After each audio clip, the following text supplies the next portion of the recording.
Hi guys, this is Remy Red. Hi all my food lovers all over the world. I'm coming to you with a review on the Have and Have Nots season finale. It was juicy, it was explosive, and it left me on the edge of my seat.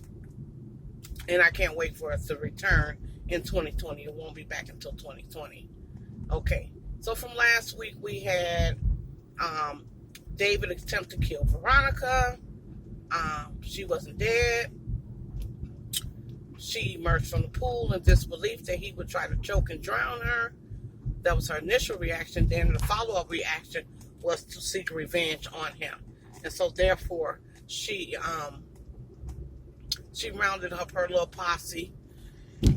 She rounded up her little posse so that they could assassinate David, and she sent them directly to his home and stood out front while they entered his home to assassinate him and to assassinate Jeffrey. Unbeknownst to them, David was prepared for battle, and he had his ammunition, and he was ready to go. And so it's to shoot it out, bang bang. So we don't know who's going to come out of that on top. Will it be the thugs that she hired to assassinate her family, or will it be Jeffrey and David? That's what they left us with, a cliffhanger, so we won't be able to solve that problem, solve that puzzle until next season. Secondly, Wyatt, he shot his dad and mom. He shot both of them close range with a shotgun. And then as he went to surrender to the police, or attempted to surrender to the police, he had the shotgun in his hand. They felt threatened, and they shot him close range. So I don't know what happened with him and what's going to happen. But I do remember them saying in the little previews, like, someone's going to die. So somebody has to die at the season finale. We just don't know who it's going to be. And then Hannah finally got up the strength and the courage to tell, to tell Candace that Derek is her dad. So we have to see how that's going to play out as well, because she's not talking to Derek right now, but she did let Candace know that is her dad. So we'll have to see next season. Will they get an opportunity to sit down, hash through everything, heal, move forward, or will they not be able to move forward because of the graphic and violent way that Candace was conceived? It was a rape. To me, Derek seems like he's changed. His demeanor, persona, the way he carries himself. He made a mistake, and he seems to me to be a different person, and a person that has redeemed themselves. But it's up to Hannah and it's up to Candace to have a forgiving heart and forgive what happened in the past and heal so that they can become a family. It's not like they don't need a father figure around. They definitely do, and we all do. If we can have a dad around, that's a beautiful thing to have a two-parent household or two parents. So we have to see how that unfolds next season. We do know that Hannah is a very forgiving person, so she may forgive it, over time.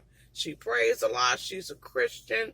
She's been through a lot, but she's been able to overcome whatever obstacle that has come in her way. So we're going to see how this unfolds next season. So that's my review on the Have and Have Nots. My only thing was this is the way I looked at the characters, Veronica and Wyatt. Wyatt, I'm not understanding why he has so much hatred toward his mom and dad. All they've ever tried to do is love him, support him. They've even committed fraud to keep the young man out of jail. But he shot them at close range. So I'm not understanding where the disconnect is. You know, I've been watching this since the inception of the show, but I don't see where the disconnect is and why he feels so much hatred and bitterment toward his parents. I don't get that. So I'm waiting to see if I'll ever get it. But to me, he should have been more appreciative that he even had parents that cared about him as much as his parents care about him. And then secondly, Veronica, what did Jeffrey ever really do to her other than being homosexual? He's never done anything to her. He's always tried to be devoted to this woman, respect her feelings, date a woman, use them as a beard, when he knew deep down inside that his desire and hunger was for a man, and that would be him being true to himself.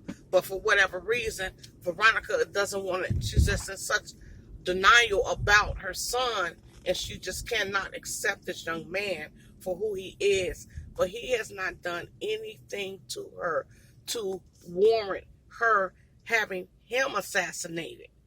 I know that her and David have their little issues, but I don't see what the issue is with her and Jeffrey just because the man's gay. Really?